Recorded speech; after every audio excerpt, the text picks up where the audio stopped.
네, 이번엔 경제 라이브입니다. 경제 뉴스들을 쉽고 또 깊게 전해드리겠습니다. 오늘은 서지용 상명대학교 경영학부 교수, 정철진 경제평론가 함께합니다. 어서 오세요. 네, 안녕하십니까. 안녕하세요. 네, 정부가 외국인의 부동산 쇼핑에 대해서 제동을 걸었습니다. 국토교통부 어제 브리핑 내용 먼저 보시고 이야기 나눠가겠습니다. 부동산 거래 신고 내용을 분석한 결과 2022년 이후로 외국인의 주택 거래가 빠르게 증가하고 있고 수도권에 집중되어 있음을 확인하였습니다. 또한 실거주 목적이 아닌 비거주 외국인의 국내 주택 매입이 2023년 8월 집계 이후로 지속적으로 증가하고 있습니다. 특히 자금 조달 내역이 불분명한 고가주택 거래 등 투기성 거래로 의심되는 사례가 다수 발생하고 있습니다. 아울러 최근 6.27 대출 규제와 맞물려 해외 자금 차입 등을 통한 외국인의 투기성 거래가 증가할 우려가 커지고 있는 상황입니다. 이번 허가구역 지정으로 투기 목적의 거래는 사실상 차단됩니다. 그리고 정부는 외국인의 실거주 의무 이행 여부를 현장 점검을 통해 철저하게 단속할 계획입니다. 네, 그러니까 앞으로 외국인은 허가를 받아야 부동산을 살 수 있게 되는 겁니다. 이 허가 구역 지정 어딘가요? 그렇습니다. 너무나 뜨거운 이슈였었죠. 그동안 중국인들이 서울 강남집 다 산다. 그래서 집값 높인다. 또 이런 이야기 많이 나왔고요. 당국이 네. 발빠르게 대응을 한 겁니다. 자, 서울은 전 지역에 있어서 외국인들이 이제 집을 사려고 했을 때 허가를 득해야 된다는 거고요. 네. 경기도도 상당수 지역, 또 인천도 상당수 또 핵심 지역들이 이번에 외국인 토호구역, 토지거래 허가 구역으로 지정이 됐습니다. 지금 지도 네. 보시면 알겠네요. 서울은 다 포함이 되고 경기도 23개 시군이 되고 인천도 이렇게 지정이 됐네요. 네. 아파트, 단독주택, 빌라 모두 세 곳이 포함이 되고 있고요. 뭐 조금 이따 자세히 또 하나씩 보도록 하겠지만 일단 4개월 내에 전입신고를 해야 되고 네. 소유를 했다면 반드시 2년간 실거주를 해야 된다. 이것이 이번 정책의 골자입니다. 이 외국인 토지 허가구역 지정된 건 지금이 처음인 거죠? 근데 그 전에 이제 안보 목적으로 이런 부분은 군사 투기 목적으로는 목적으로. 항상 네. 있죠. 뭐 네. 백령도라든가 이런 지역에서는 외국인 같은 경우에 이런 토지 거래를 허가를 득해야 되지만 네. 이것은 일종의 이제 주택용이잖아요. 네. 이것은 처음 있는 일이다 이렇게 생각하시면 되겠습니다. 뭔가 투기 목적으로 사는 외국인들이 많았다라고 판단을 해서 이렇게 허가 구역 지정이 되는 것 같습니다. 이 허가를 받는다는 말은 다시 말하면은 자금 조달 계획, 그러니까 입증 자료를 내야 된다는 말이나 다름이 없습니다. 그러니까 내국인들은 지금 토지거래 허가 구역이라는 곳에서 이미 집을 살 때 그런 자료를 제출해야 되는 경우가 있는 건데요.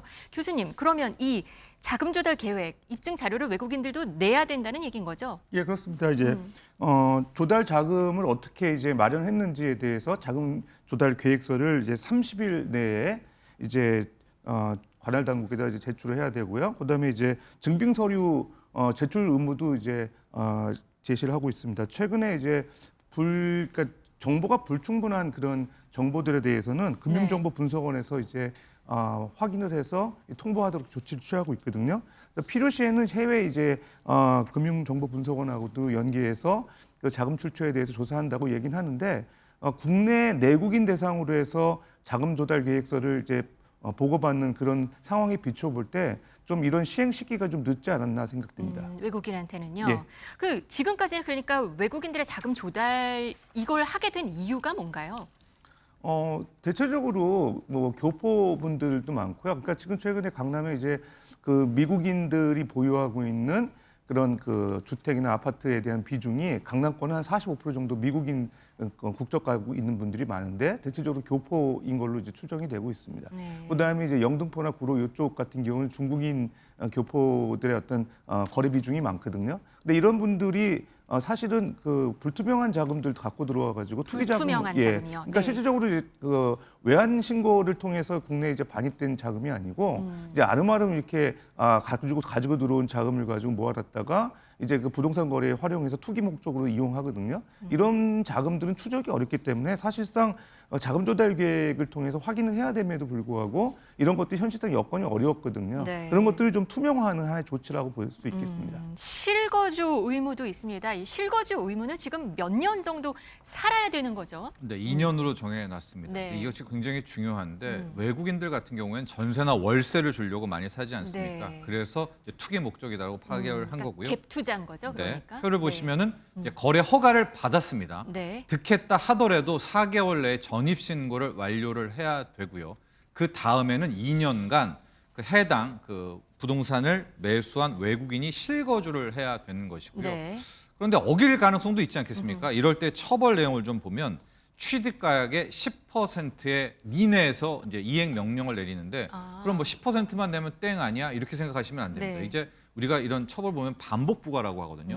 한번 통보하고 이행을 했나 안 했나 봐서 실거주에 외국인이 안 살고 있다. 또 10%, 또 10%를 하게 되고 취득가의 10%나 그렇습니다. 강제금으로 계속 반복 부과입니다. 아, 예. 이제 나중에 돈 안 내더라도 담보로 잡을 수 있기 때문에 상당히 강력한 그러니까 외국인들이 진짜 샀다라고 하면 2년간은 살 집, 월세, 전월세로 돌리려고 하지 마라. 이런 의도가 굉장히 강한 거죠. 다른 나라들은 또 어떤지가 궁금합니다. 외국인의 주택 소유 제한 이런 게 다른 나라들도 있나요? 있습니다. 이제 중국 같은 경우는 공산국가이기 때문에 기본적으로 이제 토지에 대한 매매 거래는 정부가 금지하고 있고 이제 그 토지 위에 지어진 주택이나 건물에 대한 사용권을 이제 거래할 수 있게끔 하고 있고요. 호주나 사실 캐나다 같은 경우도 외국인들 유입 속도가 빠르다 보니까 대체적으로 외국인들이 자국의 부동산 매매하는데 이제 한시적으로 금지시켰던 사례들도 있거든요. 이제 우리나라 같은 경우도 지금도 대책이 좀 늦게는 나왔는데 네.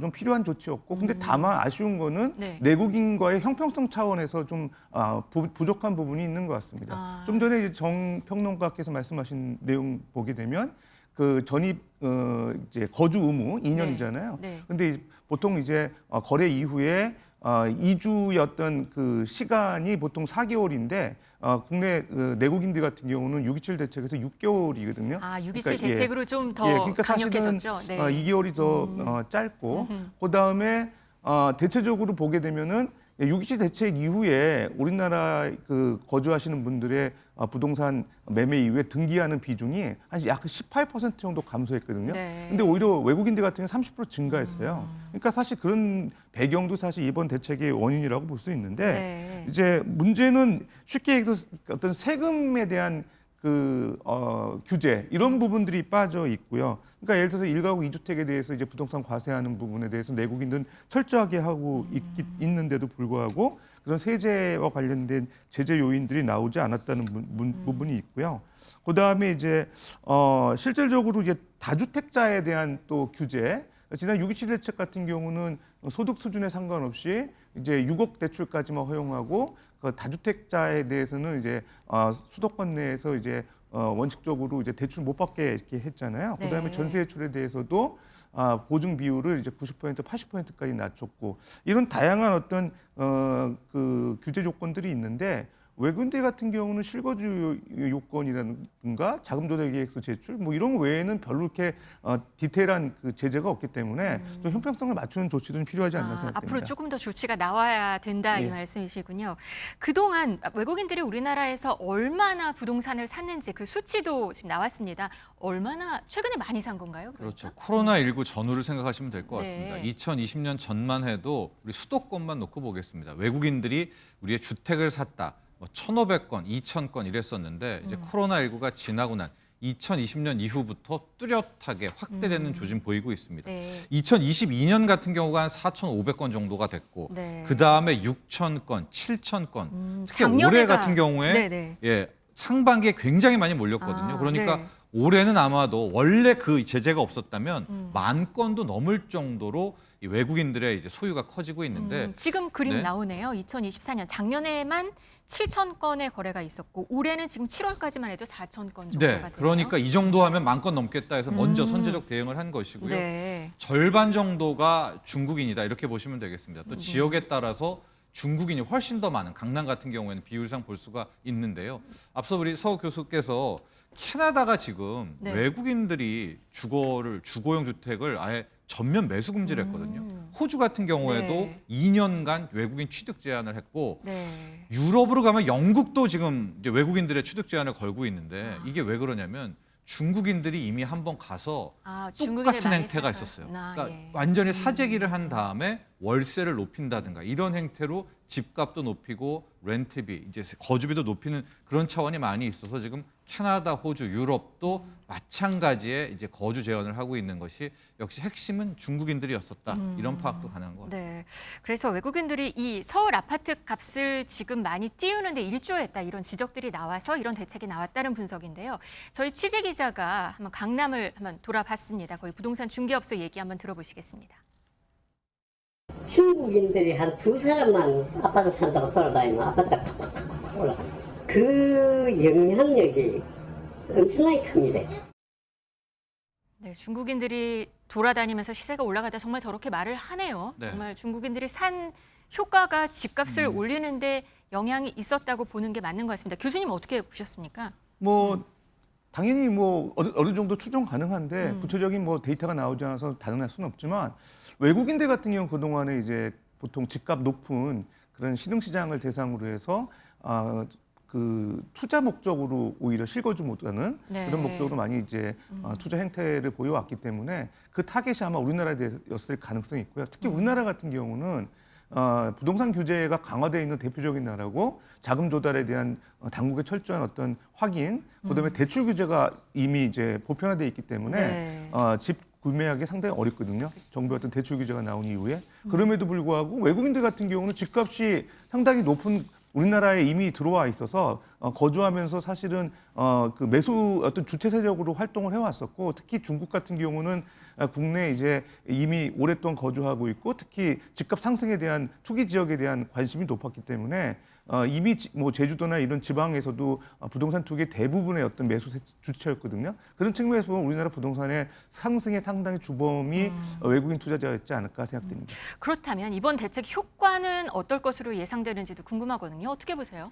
일단 앞서 말한 시행령 시행 규칙이 안 나왔습니다. 우리 같은 경우에는 자금 조달 계획서라는 걸 내야 되고요. 네. 이미 자금이 조달됐다면 그 돈을 어디서 나왔는지에 대한 그 자금 출처까지도 함께 이야기를 해야 되는데 아마 지금 당국은 시행 규칙과 시행령을 통해서 외국인들도 동일하게 적용하겠다라고 이야기를 했습니다. 자, 이렇게 된다면 앞서 나왔던 행태들 뭐 캐나다라든가 영국이라든가 호주에 나온 것처럼 외국인들이 우리를 아파트나 주택을 사서 월세나 전세로 돌리고 가격의 호가를 높이고 이제 이런 행태들은 상당히 줄어들 수 있겠다라고 해서 집값을 띄우는 또 한 축, 그동안 좀 의심을 많이 샀었죠. 네. 이 외국인들의 매수 행태들에서는 상당 부분 또 규제와 제한을 할 수 있을 것이다 이렇게 보여집니다. 집값 전망도 궁금해요. 이렇게 되면 집값이 약간 교란돼서 올라갔던 부분은 좀 낮아질 수 있지 않을까 싶은데 집값 전망 좀 이제 안정세를 찾을까요? 아니면 어떨까요? 예, 일부에서는 또 이런 풍선 효과도 나타나고 있거든요. 그러니까 예를 들어서 투기가 좀 집중되는 강남이나 이런 신도시권 같은 경우는 집값이 많이 올랐기 때문에 오히려 조금 벗어난 지역에서 이제 주택 구입하려는 수요가 있어서 전세 이제 일종의 풍선 효과로 나타나고 있고요. 그 다음에 또 실제적으로 대출 규제를 이렇게 심하게 하다 보니까 오히려 이제 소위 말해서 다른 방법들을 찾는 분들이 꽤 있어요. 근데 사실 전세대출 규제가 최근에 제시가 됐기 때문에 그동안에 이제 전세 끼고 파는 갭 투자자들이 상당히 좀 타격을 입긴 했거든요. 그럼에도 불구하고 오히려 집값 상승을 부추기는 이유는 공급 문제인 것 같아요. 그러니까 이 다주택자들 같은 경우 이런 그 세금에 대한 부담이 이제 보유세에 대한 부담이 적기 때문에 오히려 앞으로 이런 불안 심리가 자극되면 집값 더 오른다 생각해가지고 공급 물량을 내놓지 않고 있거든요.